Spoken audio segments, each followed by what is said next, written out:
get low when the whistle go.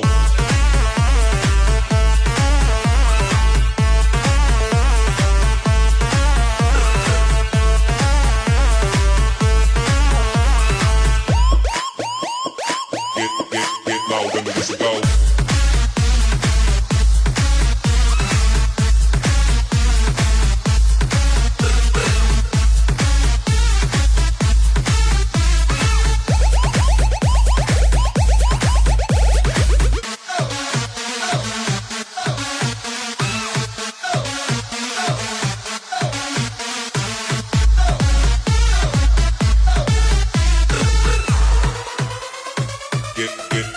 Get low.